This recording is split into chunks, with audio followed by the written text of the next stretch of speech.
This podcast is brought to you by Aaron Thomas Seashell Necklaces, because nobody wears them like Aaron.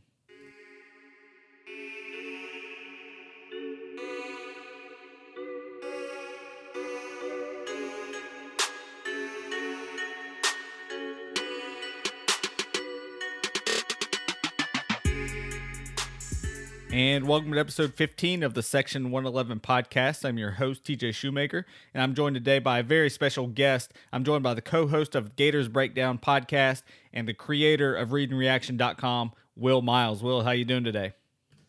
Doing all right, man. Thanks for having me on.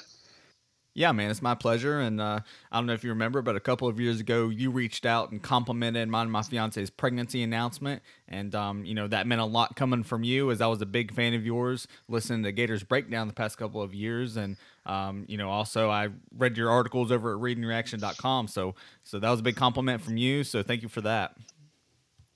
Yeah, man. Well, you see people out there going through life and big life events. And those are the kinds of things I like reaching out for, as opposed to, you've got limited time sometimes on Twitter, so you got to make sure that you make it count. So hopefully everything's still going well with the little one, and not driving you too crazy with the stay-at-home orders. Yeah, absolutely. Fast forward to 2020, and I have a 2.5-year-old, and she definitely calls the shots and runs the household. So. Well, we've all got that problem. Anybody's got kids. So. Oh yeah, especially when they're girls. So. Mine's 11, so I'm ahead of you there, buddy. Oh, man. I feel for you then. Will, there's a great debate amongst college football fans regarding stars and star ratings. And there's a big question amongst people, and that question is, do stars matter? And before you get into any of that, I think it's important that we emphasize sample size. And when you look at any type of data or research, you really have to take into consideration the sample size. So in this case, just touch on how important the sample size is when looking at recruiting ratings and the stars. Yeah, I mean, if you ask a statistician, they'd have like a defined number to tell you where you need a p-value or a t-test or something like that.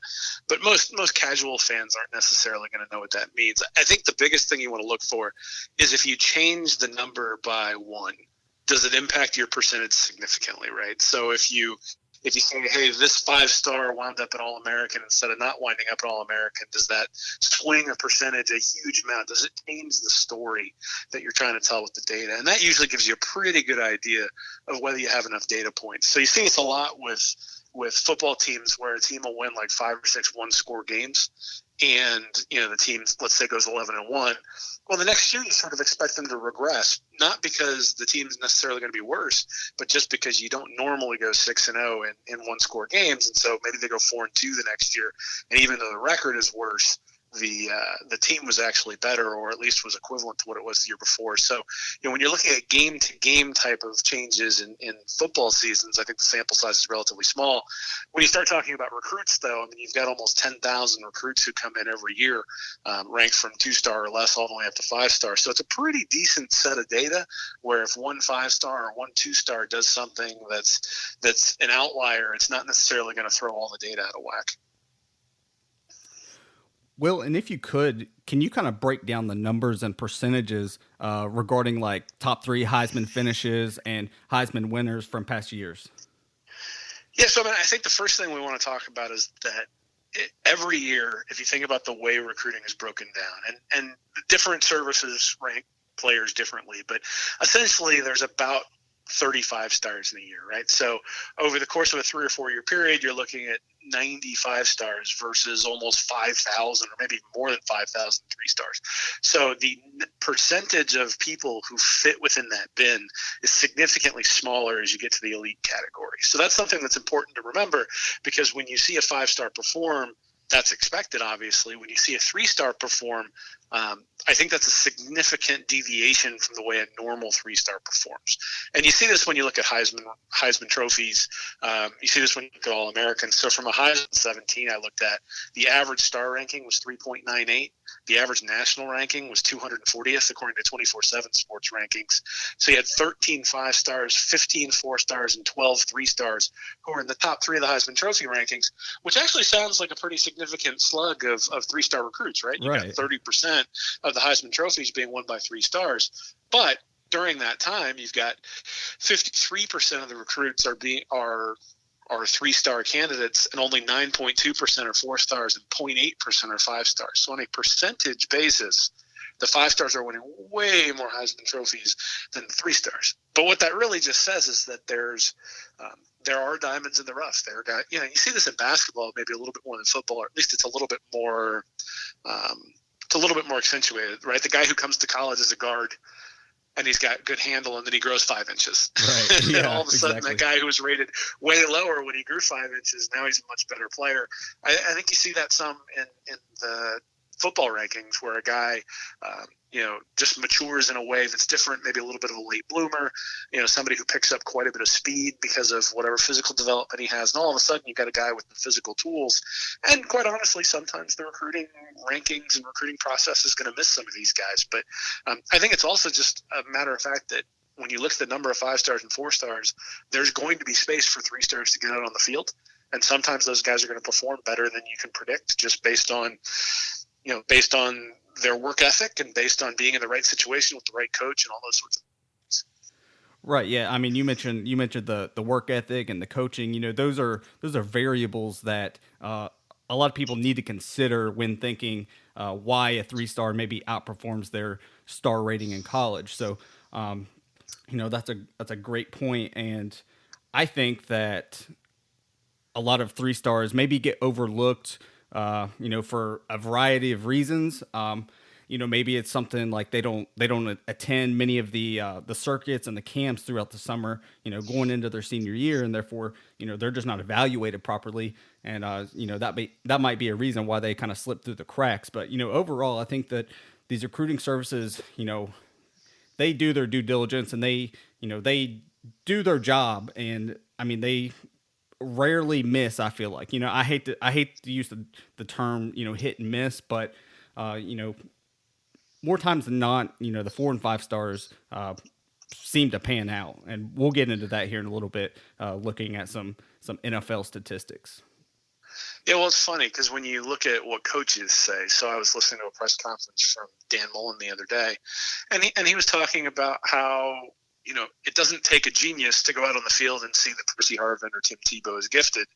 And so, of course, that guy's going to be a 5-star candidate. Well, it doesn't take a genius to see that guy's differentiated, but certainly it makes a difference when you get somebody like that on the field. And I think he was looking at recruiting rankings and say, this is how a team is going to perform. I think that's a mistake. I think, in fact, you can see it's a mistake if you look at Florida State's rankings over the last 3 or 4 years, where they've had very, very high rankings and haven't been very good because the development, because the on-field coaching has been abysmal under Willie Taggart. So there obviously are different components that build into a complete team. However, I would say that there's a baseline minimum that you have to achieve from a recruiting perspective to really consider yourself a year in, year out team that competes. So if you think about the SEC West, Auburn can compete with Alabama every year, but Alabama tends to win way more often than Auburn does. And Auburn doesn't recruit poorly. They're usually in the 10th to 13th nationally ranked position, but Alabama's almost always number 1. And so, it shouldn't be a surprise to people that Alabama has won more of those Iron Bowls recently than Auburn. And that puts Alabama in a position to be able to win championships more often than Auburn does. I kind of looked at about 6 different teams, and those teams kind of include Georgia, Alabama, Ohio State, LSU, Clemson, and I threw Florida in there too, just because they're one of those teams, the past 2 years that have, not recruited at an elite level. They're kind of right around the top 10 or so every year, but they've kind of outperformed their recruiting classes as far as, final rankings and stuff in the polls.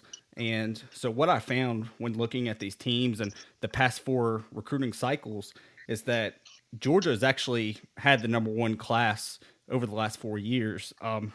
Now, also note that in these numbers, I didn't really calculate any transition or transfers or anything like that. So in this case, Justin Fields and Brenton Cox, they're still on Georgia for this sake. But and Tate Martell is also considered to be on Ohio State in these numbers. But overall, I found that Alabama averages the highest amount of blue chip recruits over the last 4 cycles, and second is Georgia right behind them, and you've kind of seen them when they go head to head. Alabama has slightly beaten them each time, and I feel like that has to do with the amount of blue chip recruits. Now, when you look at the 5 stars, Georgia has actually out recruited Alabama when it comes to 5 stars, but when you look at the blue chip recruits, by blue chip I mean 4 and 5 star prospects. Alabama has edged them, and then when you look at a team like Florida, Florida hasn't been able to get past Georgia due to the lack of 5 stars and even the lack of blue chips. Florida's only averaging 14.3 blue chips over the last 4 years compared to Georgia's 20.25. So, you feel like that matchup is very close just due to coaching, but when it comes to actual on-field performance, it's just been too hard for Florida to overcome Georgia. Well, I mean, I guess when it comes to Alabama and Georgia, I'd sort of argue it the other way, that they're both pretty much equivalent in talent, and that Nick Saban has proven, at least in limited samples, but in a couple of games, that he's not going to make a big mistake that Kirby Smart's teams might make. And then the other thing I think is that Jalen Hurts and Tua Tagovailoa are a better quarterback than Jake Fromm. And so the combination of having a quarterback who's a high-level recruit but also performs at an elite level versus Georgia with Fromm, who just had a quarterback who performed at a good but not great level, I think is where you sort of see that differentiation. When you look at Florida in comparison to Georgia, yeah, it's pretty obvious that there's a talent gap play, though obviously over the last couple of years, been able to get the job done. I think when you go back and watch those games, though, one thing that you see is that Kirby Smart's left the door open a few times for Florida to stay closer, particularly 2 years ago. There were a bunch of goal line stops at the one where the play calling was relatively poor, and then on 4th and field goal, and even though Georgia was able to run away with it late. So, again, I think when you're looking at – one of the things I like doing is I like looking at coaches and how they perform from – usually I use the ESPN FPI just because that gives a decent rating as to how good the team was. And you look at that FPI and then you compare that to their recruiting ranking. And oftentimes what you'll see is coaches who don't really make a difference will underperform their recruiting ranking. Coaches who make a significant difference on the field will overperform their recruiting ranking. Now, obviously, somebody like Saban, who's always up there at first, you can't outperform that, but he's also won an awful lot of national championships, right? So I think you could say he's done a pretty decent job. Alternatively, when you look at USC, who perennially is a top 5 program when it comes to recruiting, I think you can look at Clay Helton and say there are some questions there because they haven't necessarily been able to break through even in the Pac-12, let alone on a national level. Same thing with Florida State. They're usually right around 5 to 6. I think there's some questions about Texas. They've been up there, but still struggling to get by teams like Oklahoma, who haven't recruited as well. And then I think you look at somebody like Clemson, who is starting to recruit at a much more elite level now, but was able to get the elite quarterbacks in to sort of offset some of the recruiting deficiencies that they had, 4 or 5, 6 years ago with Taj Boyd first, and then obviously Deshaun Watson coming in after that. So I think it's a combination of all of these different things, right? I mean, you obviously want as many 5-star and 4-star guys as you can bring in, mainly because it's again a matter of probabilities. The more 5-stars you bring in, the more chance you have for somebody who's a true difference maker. So if you look at 3 stars, 0.4% of the time, that guy's going to become an All-American. A 4-star, it's 2.7% of the time. A 5-star, it's 17.7% of the time. So if you bring in 5 5-stars, one of those guys is going to be an All-American. And then you can look at the coaching ability and say, okay, so I had these numbers from 2018. Alabama had 21 5-stars and 62 4-stars on their roster. And you would predict from that, just based on the general probabilities, that they'd have 5.5 All-Americans. But they actually had 11. So, again, I think that speaks to being able to coach the guys you bring in. And if you compare that to somebody like Georgia, they had 11 5-stars and 54 stars back then. You would have predicted 3.4 All-Americans, but they only had 1 in 2017. So, again, I think that sort of points to is Kirby Smart a difference maker? You go into the season with maybe 10 teams that have a shot, And if you're looking at somebody outside of the top 10 in the recruiting rankings to have a shot to crash the playoffs, I think you have to look at the quarterback. I think you have to look at the coach, and that sort of gives you an idea of who's going to be there at the end. So every once in a while, you get somebody like a Michigan State who will crash the party. You get somebody like Washington who will crash the party. But it's very, very rare that you get somebody outside of the top 10 or top 12 from the SEC who's crashing the party. It's almost always LSU, Georgia, Alabama, and Auburn who are getting in there. And Florida's trying to get in that group, and we'll see whether Mullen's able to get them there. Yeah, I mean, you look at Florida, they're just right outside the top 10 over the past 4 years in recruiting. But, like you mentioned earlier, just the talent differential and also, the level of quarterback play. I mean, Florida has struggled now for a decade of trying to find a go-to quarterback. And, Florida fans really seem to think that Kyle Trask may be in for a big season and could lead them to a playoff berth. But I think that remains to be seen. And until Dan Mullen and company start recruiting at a higher level, especially at the quarterback position, I think, that's kind of where they're going to be. Dan Mullen and company have done a good job of, somewhat outplaying their recruiting rankings and stuff, finishing in the top 7, top 8 compared to their number 11 ranking. But I think that a team like Clemson has had the benefit of, even though their recruiting rankings over the last 4 years ranks slightly ahead of Florida at number 9, they've had the benefit of having a Trevor Lawrence and a Deshaun Watson and, those type of guys. So elite quarterback play definitely does play a factor. Well, they've also had the benefit of being in a conference where it's nowhere near as competitive from a talent standpoint, right? Clemson at 12 or 13th in the country nationally as a recruiter is second in the ACC behind Florida State. So all you have to, and you see this over and over again when you look at different programs, is when you face a team with more talent, you have a certain percentage you're going to beat them. So let's say Florida's playing Georgia. Florida's got like the 10th ranked team overall from talent. Georgia's sitting at second or third. Well, Florida probably has about a 30% chance of winning that game. So if Georgia's the only team you have to play all year with that kind of talent profile, let's say you're then 90 or 85 or 90% going to win the rest of the games because of talent. Well, then you've got, somewhere in a 20% range where you're going to run the table all the way through the season. Now, if you're Florida and you got to play LSU, Georgia, and Alabama, let's say you got a 30% chance of winning each of those games. Well, you got to take 0.3 times 0.3 times 0.3 at that point to calculate what your percentage is that you're going to win those 3 games all at once, right? Now you're talking about a 0.03, or basically you're talking about a 3% chance or 2.7% chance that you're going to win all 3 of those games, plus the 90% chance that you're going to win the rest. So the reality is, if you have to play more of those highly rated, highly talented teams over the course of the year, your probability of winning the conference, of winning the championship, go down. And that's why you see the SEC being so competitive, because if you look at it, so I'm looking at the 24/7 talent rankings from last year. The SEC occupies spots 1, 3, 5, 12, 13, 15, 16, and that does include all the guys who've transferred out. So, a team in the SEC is going to have to run a gauntlet in a way that a team in the ACC doesn't, in a way that a team in the Big Ten doesn't, right? When you look at Ohio State, they basically circle the games against Wisconsin and against Michigan every year, and if they can get over those humps, they're going to be in the playoff conversation. Florida could beat Georgia next year and still not be in the playoff consideration if they drop a game to LSU and drop a game to somebody else along the way. So yeah, talent makes a huge difference here, and it makes a huge difference in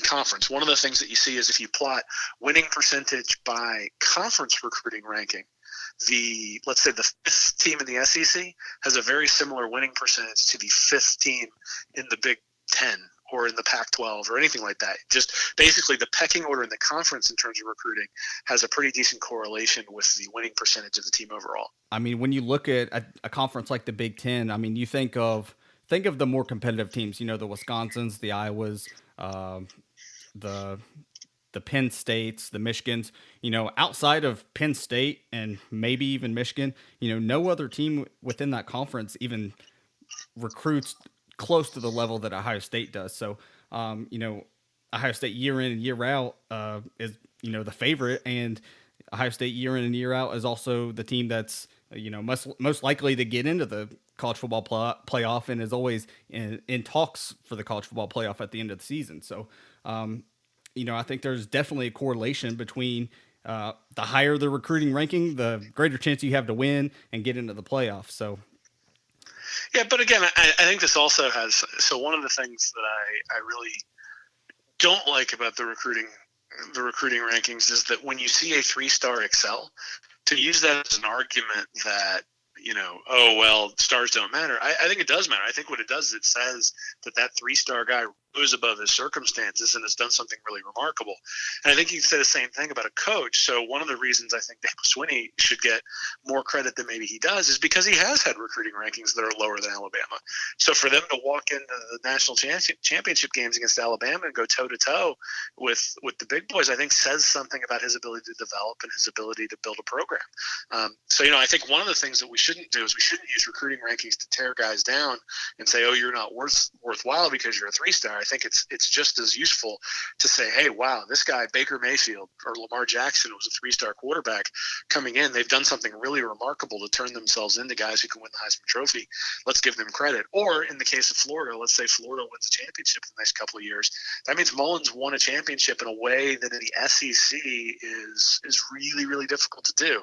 And so I think that speaks to his ability as a head coach on the field. Now, obviously, I'd love to see him. I mean, I think the rub for Florida fans is that if Mullen brings in 5-star talent, I don't think any doubt they're going to be competing for championships. So that's sort of the rub, is that, we're seeing can he win when he's got a talent deficit. The question is, or the hope is that at some point he's not going to have that talent deficit anymore. But, at the same time, it's an interesting question. It certainly, I think, tests him in a way where if he just had all the best players, he wouldn't. And that's something I think that's still out there a little bit, at least for me, about Urban Meyer. I mean, at Florida, he always had the most talented team. At Ohio State, he always had the most talented team. One of the things I'd be really interested to see is if Meyer decides to come back to college, if he takes over a program that maybe doesn't have as much talent, is he still able to get as much out of those teams in the first couple of years before he starts stocking the cupboard? I'd be interested to see, because it is a question. It's sort of that Belichick versus Brady question, right? I mean, is it Belichick's system that's making everybody successful, or is Brady the reason that Belichick's winning? And we're going to get to find that out this year. But there are a few times where in the recruiting game you can see that too. Well, Will, it's 2020, and so far what I've learned is to, never be surprised by anything. So, if Urban Meyer decided to come back and coach in college again, I would not be the least bit surprised. Well, and potentially he could decide he wants to do the NFL, right? I mean, and that actually would really get to test that the theory of how good of a coach he is, because in the NFL you do have equivalent talent, right? And there, coaching really makes a difference because of the salary cap and because of the way talent is distributed. So it'd be interesting to see, but he seems to be enjoying some of his media stuff right now anyway. So it's too competitive to not come back at some point. So we'll see. Yeah. Will, you brought up Baker Mayfield and Lamar Jackson earlier, who were both 3-star recruits throughout their recruiting process. What percentage or what chance did they have of, individually winning the Heisman Trophy, but also winning it back-to-back years? Yeah, so if you look at it, a 3-star, just because of the number of guys who come in, has about a 0.05% chance of winning the Heisman Trophy. So 5 of them from 2004 to 2017 won the Heisman Trophy, but at the same time, that's 5 out of 5,500 3-stars every year times those 14 years that we're talking about here. So an awful lot of guys, 5 of them win the Heisman Trophy. So the odds of them winning back-to-back years is really 1 in 4 million as we get further and further out. And we see guys like Joe Burrow, who's a 4-star guy. And we see guys like Derrick Henry, who was a 5-star guy. As we see those guys win the Heisman Trophy, it becomes more impressive to me that guys like Lamar Jackson and Baker Mayfield won the Heisman, just because the guys with more talent, the guys with the big programs, and the guys who quite honestly are put in a position to succeed because they have the talent from very early on. Most of the time win the trophy, not only because of their abilities, but because a lot of times the hype machine starts up because of it as well. I mean, we all remember Peyton Manning a couple of decades ago, where he was basically being hyped for the Heisman Trophy from his sophomore year on. Was never able to win it, but at the same time, he was always in the running, basically from the start of the year. Oftentimes, I think just from a commercial standpoint, the higher ranked guys have a boost at least to start with, just because of who they are coming into college.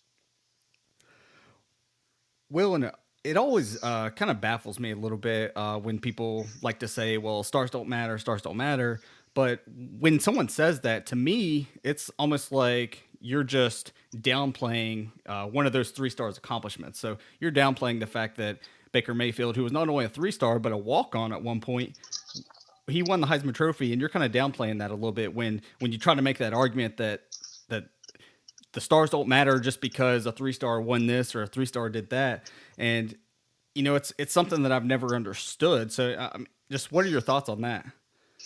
Well, I mean, I think people love movies like Rudy.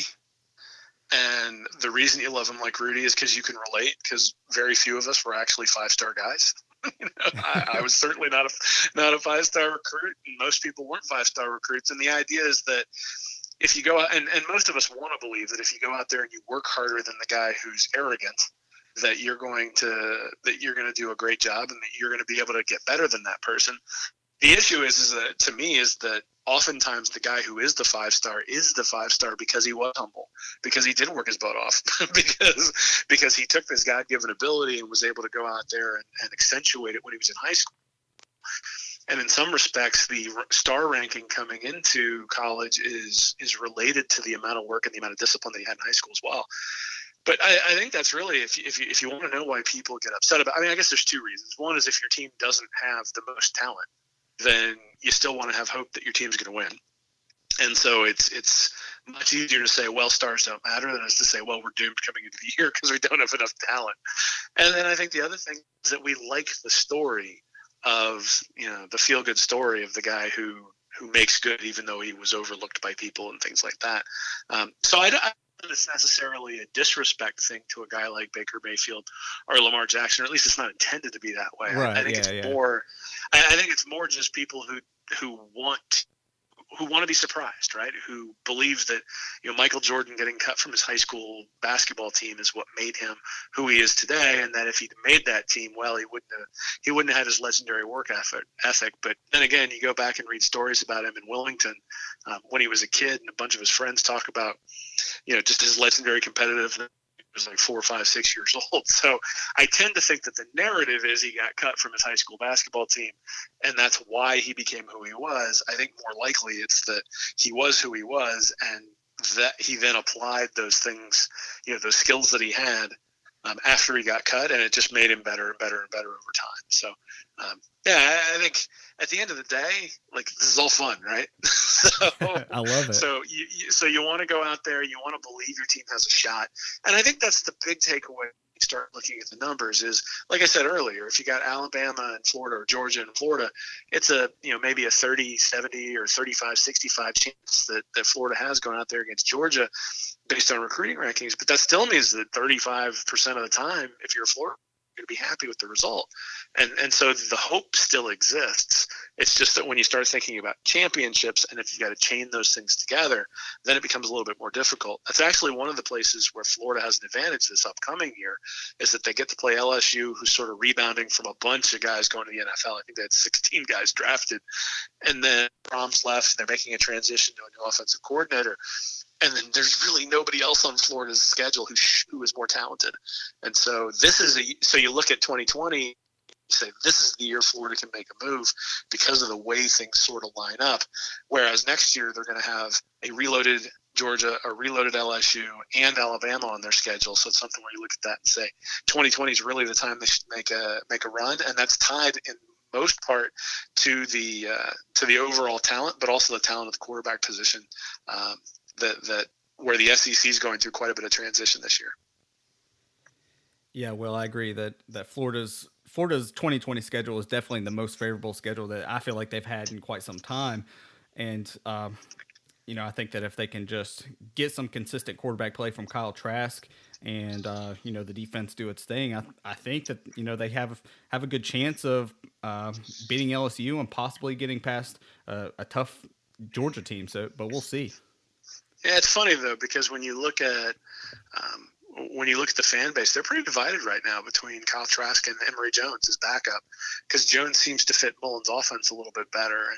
And it's funny that, Trask probably had the best season of a quarterback since Tim Tebow back in 2009. You might even be able to say it was a better season than Tebow in 2009. But there's still a faction of people who are who are calling for Emory Jones. And in most cases, that's exactly what I said earlier, that there's a recognition that Clemson's way of winning a championship was finding that elite quarterback. And if you think Trask last year was sort of his ceiling, then you're like, okay, we want to see what we can get from this backup quarterback. But I think Trask's going to have another gear. The question is that gear going to be big enough to take on Georgia, and defeat Georgia? And that's the fun of it, right? Is that you look at it and say, Florida has some strengths in some areas, Georgia has some strengths in others, and there are no perfect teams out there, especially not right now. And so even though Georgia may have more depth, Florida can stay healthy. They certainly can compete with anybody. Well, Will, at this point, I'm really just hoping that we have a college football season in 2020, which it does look like it's kind of trending that way. But we'll see. We'll see what happens. Yeah, well, we don't need the Pac-12 anyway. They don't really participate in the playoffs anymore, because they all beat each other up and they never make the playoffs. So if California decides not to play, we can still play. Have the SEC ACC championship game, and it'll still be just as legitimate. Yeah, I agree. Will, kind of looking at the star ratings and how it translates not only to college but to the NFL. I kind of did a little bit of research myself and looked at this past NFL draft, the 2020 draft, and what I took away from it was that there were 6 former 5 stars, 15 former 4 stars, and 11 former 3 stars or lower drafted in the first round. So, just on the surface, it sounds like it's, pretty even. You say, oh, there were 11 3 stars and lower drafted compared to 6 5 stars. Will, what do you make of that? And, how important is the sample size that we talked about earlier when it comes to breaking this down? Yeah, I think the percentages become important here. So if you think about it, a 5-star has to have spent 3 years out of high school, right? So if we look at this year, there were, there are only a limited number of guys who are even really available for the 2020 draft if you've got 35 stars every year. So, maybe you could say there's 90 guys available who could be, who are draft eligible, who are 5 stars. So, you mentioned the 6 in round 1, but there are also 5 in round 2 and 1 in round 3. So you got 12 guys out of the total number of guys. And I went back and I looked back in 2013 and 2014, those recruiting cycles in the 17 and 18 drafts. So 62% of the 5 stars were drafted, 23% of the 4 stars were drafted, 6% of the 3 stars were drafted, and 1.3% of the 2 stars were drafted. So again, it tells the same story, which is that if you're rated highly, you tend to make the NFL. Now that doesn't say anything specifically about where you're taken in the NFL, but the percentages I just listed are way lower than the first 3 rounds of the 2020 draft. So more of these elite recruits tend to get drafted earlier in the NFL. The other thing is that it really tails off in terms of percentage. So even within the stars, there's significance in terms of the number that are drafted in the NFL. So I took a look back a while back, but basically divided things into 15-player bins. So rankings 1 to 15, 16 to 30, 31 to 45, and so on, all the way out to 300. And the guys who were rated 1 to 15 were drafted almost 80% of the time. And then you go to 16 to 30, and that drops down to about 55%. And by the time you get down to like the 91st to 105th player, you're at like 30% of those guys get drafted. And then it kind of levels out to where you're sort of ping-pong in between a little bit. But basically, about 20% of the guys out to 300 get drafted. So when we talk about blue-chip recruits, a guy who's rated, say, 225th overall really isn't that much more likely to be an NFL player than a guy who's rated 100th.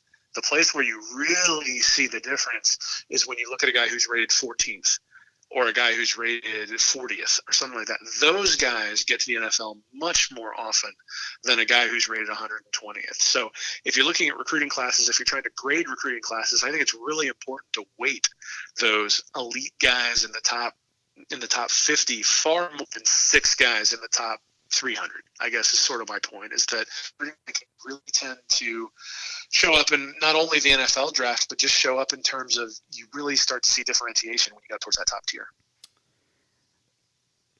Yeah, when you break down the first round of the 2020 draft, I kind of broke it up and researched who were the top 150 players in their classes, in their respective classes. And what I found was that there were 16 top 150 players taken in the first round of the 2020 draft. And then when you look at the top 150 to 500 players in their respective classes, there were only 8 players that were ranked within those numbers. So after the top 500 players in their respective classes, there were only 8 more guys taken. So, the top 150 players in your respective recruiting classes, tend to go in the first round. And that I kind of went back a couple of years, and that seems to be the trend even then. Yeah, and I think it probably shouldn't be a surprise, right? The guys who are rated in the top 100, top 150 are guys who performed in high school. So if you think about who's going to perform in college, well, the guys who performed in high school likely are going to perform at a higher level once you get to college. Now, I think people take umbrage with, this guy gets an offer from Alabama and all of a sudden his recruiting ranking goes up. And to be honest, there is a little bit of that, I'm sure, in terms of when Nick Saban sees somebody and says this guy's good enough to give him an offer, the recruiting rankings probably take another look at the guy and say, hey, maybe it's worth re-ranking this kid. Saban saw something we didn't or something like that. At the same time, all that really means is that somebody who knows something about football said this guy's good. And so perhaps we should actually take that into account. So again, I don't know that it's really all that big a surprise. We would expect a guy who's if you're hiring a salesman and the guy has a successful track record of sales, then even though he's selling something different at your company, you would still expect him to be a successful salesman. If you look at a salesman who has a poor track record at a previous performance from him when you bring him into your organization, like the idea that your culture, your program is going to completely change someone from who they are, I think is misguided. That doesn't mean you can't make changes around the edges. That doesn't mean you can't find somebody who was in a bad situation. And that doesn't mean you can't find somebody who just, for whatever reason, the light clicks and they understand something or your program fits them and they're able to excel. But I do think that what it really boils down to, and what we're really talking about here, is when you've got 22 guys on the field, if you want all 22 to do their job well, then you need a lot of guys who did their job well when they were in high school, when we look at the numbers and when we say stars matter. The one place I would say where I think there's some work to be done still is the quarterback position. I think that's one place where the recruiting rankings don't do as good a job of really quantifying it. And I think it's because they don't – when you see a quarterback with a cannon, you can see that right away. It jumps off the film. When you see a quarterback who's accurate, who maybe doesn't have the biggest arm strength, that's much harder. You have to really pay attention. And I think sometimes guys get missed, and that's why you see a guy like Baker Mayfield who doesn't have the strongest arm in the world and was a little bit undersized. That guy ends up being a 3-star guy. Lamar Jackson, who had some accuracy issues, but certainly dynamic with his legs, he ends up being a 3-star just because there's a hole in his game, or at least there was a hole in his game when he went to Louisville. But obviously he fixed some of those, was able to play really, really well. So yeah, he definitely did. Yeah, so and I think you see this as well when you look at top tier. So recruiting is a lot less important on the offensive line. You see a lot more really good running games with offensive linemen who are 3-stars than you see defensive lines that are good against the run with low-level recruits. And I think this is one of the reasons why programs like Wisconsin have been able to excel. They have focused on the running game. They've focused on development. They brought in their kind of guys. And even though they're not elite offensive line prospects, oftentimes when they come to Madison, Wisconsin's able to turn them into the guys that they need for what they're trying to do. It's a whole lot harder to get that defensive tackle who can take on 2 blockers, the defensive end who's got the quickness to get around the edge and get to the quarterback. So those are the 2 places I think you really want to look at, is that you probably want to be more forgiving at the quarterback position from a recruiting ranking perspective, and you want to be less forgiving when you're looking at the defense. the elite defenses in the NCAA right now all have elite defensive recruiting, especially up front. Will, absolutely. That's a great positional breakdown by you, and to kind of touch on what you were saying about quarterbacks. I think that the quarterback position is just such a mental position too. You like you said, you see your arm strength on tape, and you can go watch a guy throw a football against the air, but when it comes time to put on the pads and the helmet and the quarterback has to make checks at the line, and there's just a lot of different mental aspects that come with it. So I think also if you're in the huddle and know the play, what the play's supposed to be, you might not even be evaluating what he's doing mentally correctly. So I think that's a factor as to why you should be a little bit more forgiving with the quarterback position when it comes to recruiting rankings. And then like you said about the offensive line, development. I mean, that's the big key. And you see guys go to Wisconsin and get developed properly, and they go have a great career in the NFL. And part of that's also probably contributes to their strength and conditioning program. And, when you look at a team like Iowa, that's kind of similar to Wisconsin and how they go about things and, a heavy run game and that kind of thing. You look at their strength and conditioning program, and I happen to know that they have one of the best strength coaches in the entire country. I think he's the first or second highest paid in the country. So obviously they're doing something right there. So I think development is huge at any position, but especially on the offensive line. Yeah, well, I mean, Nebraska was famous for that back in the 80s and 90s, right? They were able to really have the kids up front who could help clear the way for guys like Tommy Frazier and Lawrence Phillips and those sorts of guys. I think we've seen that recently with Alabama. We've seen that recently with Wisconsin. We've seen that recently with a few other programs as well. So, the thing I look for in quarterbacks is, to me, accuracy. And beyond just accuracy, when they throw the ball, is the guy wide open? Because that, to me, indicates that the quarterback is making the right read. Because on every play, the defense is giving you something. The question is, does the quarterback actually take what the defense gives him, or is he trying to fit the ball in to a spot because he hasn't gone through his progressions? And that's something that you can only see in accuracy stats, and it's the only thing that you can see, or you can only see it if you go back and look at the film. It's not something you're going to see at a camp. It's not something you're going to see, just watching one game. It really takes more effort than that. So that's one of the reasons why I think quarterback is one of those areas where, you see if your program brings in a guy who's rated, 250th, you don't need to worry about it. What you need to do is go back and look and see how accurate he was in high school. That's one of the reasons I was so high on Joe Burrow when he was transferring to LSU, is that it was clear that when you went back and watched his tape at Ohio State in very limited time, and when you looked at his stats from high school, that the guy knew where to throw the ball. And certainly his first year at LSU was a little bit rocky, but he got it together last year clearly and made a huge difference. And I think that is a testament, not necessarily to his arm strength, because I don't think he has the strongest arm, has something to do with his anticipation and getting the ball where it needs to go when it needs to be there.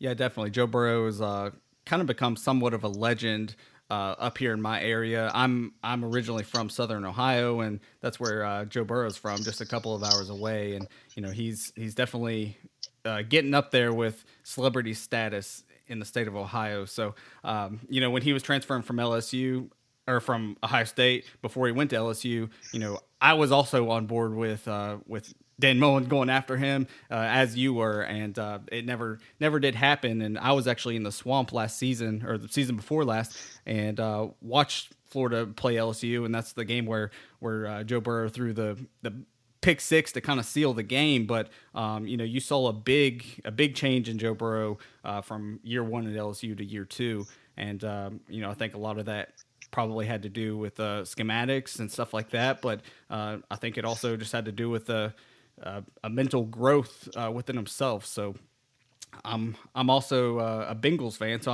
I'm hoping that he can continue that trend and become an elite quarterback at the NFL level as well. Yeah, well, the funny thing is when you go and look at quarterbacks who have similar profiles to Burrow, I think his name is Phil Yurkovich, who transferred from Notre Dame to Boston College. He's probably the next one I'd take a look at.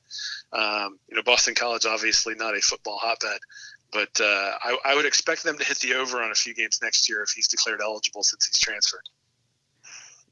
Will, I'm gonna have to watch out for that one then, because you saw something in Joe Burrow when not a lot of people did. So I'm going to keep my eye out for you. Sounds good.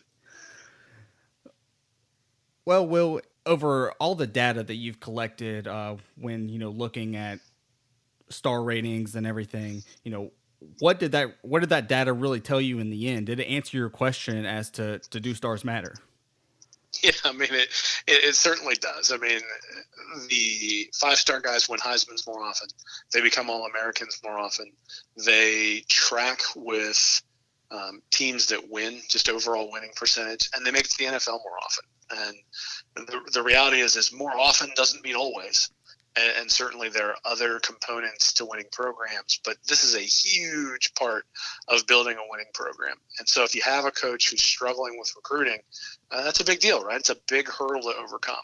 And struggling doesn't necessarily mean, he's bringing in the 28th class. It means maybe he's bringing in the 13th class, but somebody else in his conference is bringing in the second. And so, how is he going to get over that hump? We've seen that, I think, at Michigan, right, with Jim Harbaugh, where he's brought in very good recruiting classes, hasn't really been able to hit a quarterback, brought in Shea Patterson as a transfer. That worked out okay, but not great.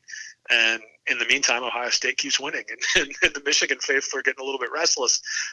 If Florida loses to Georgia a couple more times, the same thing's going to happen to Dan Mullen. Whether I don't think that's necessarily reflective of those guys' coaching abilities.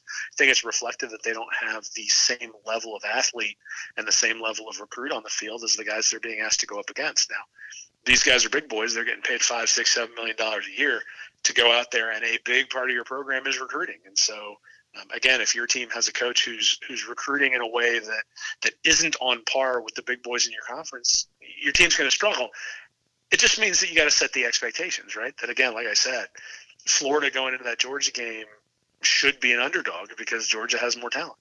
And that's the reality, is for the next couple of years, Florida's going to be an underdog. Doesn't mean they can't pull it out, but they're going to be an underdog. Same thing with Michigan and Ohio State. Same thing with most of the teams that go up against Clemson. So, if you're betting on games, if you're trying to figure out who's going to win, if you want to know who's going to be in the playoff at the end of the year, first thing you want to do is look at recruiting rankings. But then you got to look at coach and quarterback, and certainly it's not a sure thing, but it's sort of the foundation for everything that a program's going to do. And I think that's maybe the main takeaway, is that recruiting is a foundation for having a successful long-term competitive program, and it's just obviously a very important part of what goes on in college athletics. I couldn't agree more, Will. And, I do appreciate you coming on the Section 111 podcast. Do you have any upcoming stories or anything going on over at Read and Reaction? Yeah, so I just had a story that published on an offensive line transfer, Stuart Reese, who's coming to Florida.